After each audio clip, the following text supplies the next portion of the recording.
¿Qué tal? ¿Cómo están? Bienvenidos a nuestra tercera sesión de nuestro curso de Principios del Dibujo. Y en esta ocasión vamos a ver el tema 1.3 que tiene que ver con análisis visual. Vamos a ver la siguiente imagen. ¿Notan algo raro? Si se alejan ustedes de su pantalla, notarán cómo la imagen comienza a tener color, pero si se acercan, se darán cuenta que realmente es una imagen en blanco y negro con algunos trazos de color. ¿Esto qué nos hace reflexionar? Pues algo que ya hemos hablado y platicado, y es el hecho de que la imagen como tal se completa en nuestra mente, que no es simplemente resultado de lo que ven nuestros ojos.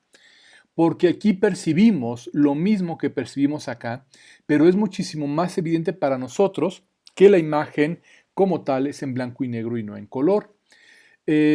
Ahora, esto es muy importante entender, sobre todo porque debemos de comprender que realmente al tener esta importancia nuestro cerebro en la interpretación de las imágenes, todo lo que nos afecta mentalmente va a afectar nuestra visión y por lo tanto nuestra interpretación. Ahora, vamos a comenzar entendiendo que al hablar precisamente de todo lo que va a estar alrededor, de lo que percibimos y de lo que interpretamos como imágenes, esta predominancia de nuestro cerebro y de nuestra mente hace que todo lo que veamos no sea, vamos, la imagen como tal no es una imagen que se da de forma inocente, de forma objetiva, sino que está influenciada por elementos personales y, sobre todo, culturales, históricos e incluso educativos. De tal manera que las personas que somos de culturas diferentes vemos las cosas de manera distinta. No significa en sí que nosotros, no sé, podamos ver un color verde y las personas que viven en la India vean lo mismo en color rojo o algo así, no. Pero sí significa que si yo de repente tengo frente a mí cierta imagen con tonos rojos, para mí significan una cosa y yo les voy a poner atención por ciertas emociones. Mientras que una persona que a lo mejor, digamos, de Corea del Norte, ve la misma imagen y ve el mismo tono, va a tener otra connotación para él y entonces va a tener un significado distinto para él. Antes de pasar a revisar realmente esto del análisis visual, tenemos que entender que analizar como tal algo requiere de una capacidad intelectual importante. No todos los seres vivos tienen esa capacidad. Solamente hasta ahora podríamos decir que los seres humanos somos los que podremos generar ideas ideas complejas y pensamiento abstracto. Hay por ahí algunos estudios que indican que probablemente algunos simios superiores tengan una capacidad similar. Desafortunadamente aún no tenemos nada que sea concluyente. Pero podemos decir por lo menos que en el caso de los seres humanos, nuestro cerebro va a funcionar mediante relaciones neuronales, estructuras. Cada pensamiento que ustedes tienen es porque distintas neuronas en su cerebro se interconectan. Esa conexión puede durar unos cuantos momentos e inmediatamente después otra parte de su cerebro se enciende y luego otra y luego otra y luego otra. Este constante impulso de zonas neuronales va a generar lo que se llaman como mapas mentales. Ahora, no solamente es porque se dé nuestro cerebro, sino porque realmente nuestro cerebro, nuestra mente como tal, estructura ideas que parecieran inconexas dentro de un determinado contexto, y a eso le llamamos mapas mentales. Sin embargo, la interacción de mapas mentales no basta. Es decir, sabemos, por ejemplo, que los simios, ahí sí lo sabemos, pueden generar mapas mentales. Sabemos incluso que algunos animales como los delfines, como los perros, incluso como los cuervos, son capaces de generar ideas. Incluso se tienen estudios que hablan de tal vez algunas abejas, algunas hormigas tienen una capacidad básica, pero eso no basta para que podamos nosotros hablar de una capacidad de análisis. Para tener una capacidad de análisis requerimos de algo más complejo. En este caso, requerimos de algo que se presume como la conciencia de sí mismo. Pónganse ustedes a pensar qué es lo que es la conciencia, qué es en ustedes lo que los define o las define como lo que son, qué es lo que ustedes encuentran que les da la capacidad de decir yo soy esto que soy. Esa dificultad de poder definir qué es la conciencia no es solamente, digamos, a un nivel básico, sino que en general no conocemos qué es realmente, no sabemos cómo definir la conciencia, no sabemos por qué se da. Entonces tenemos que hacer todavía uso de un término filosófico que se llama conciencia fenomenológica. Y esto se refiere a una experiencia subjetiva que ocurre en una realidad psíquica, lo que significa que esa realidad es sentida por un organismo determinado. En resumen, y de forma más directa, si ustedes tienen la capacidad de decir, yo soy esto que soy, y se entienden, significa que son capaces de una conciencia fenomenológica. Aunque no sepamos qué sea y aunque no sepamos en realidad cómo funciona la conciencia, el hecho de que ustedes tengan esa capacidad significa que la tienen.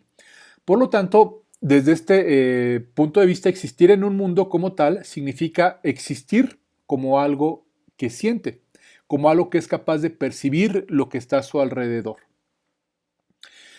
Ahora, aunque probablemente podríamos hablar de algunos términos de física cuántica que se da a nivel subestructural en los átomos de las neuronas, en la sinapsis, en los impulsos electromagnéticos. En realidad todo es muy complicado y aún no tenemos respuestas, pero lo importante aquí es entender que el hecho de que ustedes digan, yo soy lo que soy y yo percibo lo que está a mi alrededor es lo que nos da esa capacidad de analizar las cosas y por lo tanto, entendiendo eso es que nosotros vamos a tener elementos para lo que sigue. Esa misma capacidad de ustedes definirse, de ver a su alrededor, va a estar influenciada también por lo que recibimos de ese ambiente. En nuestro caso, como seres humanos, antes que otra cosa somos seres sociales. Por lo tanto, nuestro cerebro va a influenciar muchísimo con base a esa experiencia social en lo que entendemos de las imágenes. Ya lo mismo que hemos mencionado, no significa que nosotros veamos diferente a otras personas o percibamos diferente, significa que interpretamos las cosas de luz, de forma y movimiento diferente. En particular, estos tres elementos son los que vamos a fijarnos. Cómo describir la luz, o más bien cómo interpretar la luz, cómo interpretar las formas y cómo interpretar los movimientos. Ahora, dado que necesitamos entender cuáles son estos elementos que hacen que nuestro cerebro interprete las imágenes, nuestro cerebro está influenciado por elementos históricos culturales, de educación, como ya vimos incluso, y en el término más importante podemos decir que se refiere al hecho de que nuestra cultura occidental como tal y contemporánea y prácticamente global es una cultura basada en la imagen.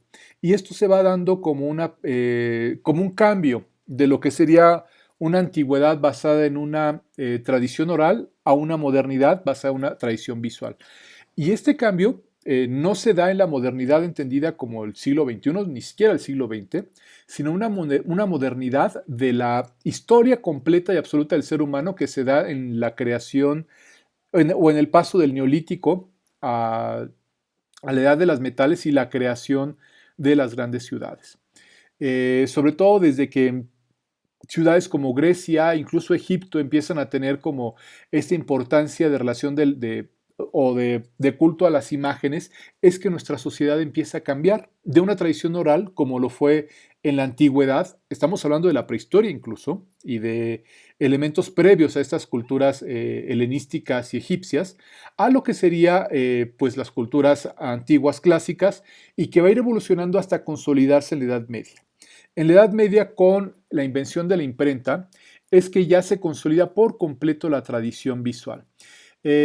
Incluso nuestros sentidos se jerarquizan. Actualmente nosotros creemos más en lo que vemos que en lo que escuchamos, en contraposición a lo que ocurría antes. Incluso en la Biblia, por eso, sobre todo el Antiguo Testamento, que está basado en una tradición todavía anterior a lo que sería Grecia y Roma, el Antiguo Testamento,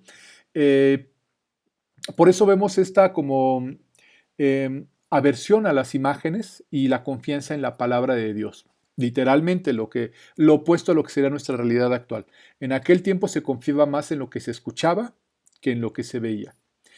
Y también en el término de la educación, esto nos va influenciando muchísimo porque la tradición visual hace que todo nuestro mundo y toda nuestra educación resida actualmente en la visión. Lo más importante para poder indicar nuestra educación es aprender a leer y escribir, es decir, algo que ocurre o que se interpreta principalmente con nuestra visión. Nuestros centros de conocimiento son accesibles principalmente mediante la visión, o sea, los libros se ven, las guías se ven, los mapas se ven, los videos se ven, incluso esta clase ustedes la están viendo principalmente. A pesar de que podríamos tener, por ejemplo, audiolibros, todavía nosotros confiamos más en los libros porque es la forma en la que nuestra educación nos ha dado esta importancia de la visión. Bueno, incluso la historia contemporánea como tal comienza con la escritura, cuando se piensa que se tiene algo objetivo, de nuevo, jerarquización de los sentidos. Y pues ya para terminar, entender esto, que indica que nuestro cerebro está constantemente tratando de generar estos mapas mentales para definir las imágenes, es necesario que nosotros, después de entender esto, tratemos de hacer un ejercicio de generar mapas mentales y conexiones neuronales, es decir, fijarnos, poner atención a, eso es lo mismo que les acabo de decir, poner atención a ciertos elementos tratando de limitar toda esta construcción social. Y los elementos que debemos de fijarnos para generar cualquier análisis visual es luz, forma y movimiento. Y específicamente, en el caso de la luz tenemos que revisar el color y el contraste de luz y sombra, lo que podríamos llamar intensidad de luz. En el caso de la forma, bueno, y la textura también se me olvidaba. Y en el caso de la forma, debemos de ser capaces de definir o de entender cuál es el volumen de una forma, cuál es su contorno, así como su posición. Y finalmente, para definir el movimiento debemos de saber identificar cuál es la dirección, la velocidad y la trayectoria de un objeto. Aunque parecen lo mismo, dirección y trayectoria en el caso del dibujo son diferentes. Ya lo hemos visto en esto de dirección y direccionalidad de la línea, pero pues aquí ya viene como los términos específicos. Y bueno, espero que esta sesión les haya servido. Es una sesión un poquito más larga que las anteriores, pero bastante interesante. Y de nuevo, no es importante aquí aprendernos todos los términos, sino entender cómo funcionan las cosas. Entonces, la visión es un fenómeno que va más allá de la mera percepción y debe entenderse como un fenómeno complejo que involucra elementos de tipo psicofisiológicos, histórico, cultural y hasta educativo. Y es necesario que sepamos discriminar los elementos que nos resultan importantes para su representación. Ya lo vimos. Luz, forma y movimiento. Bueno, nos vemos en la siguiente sesión.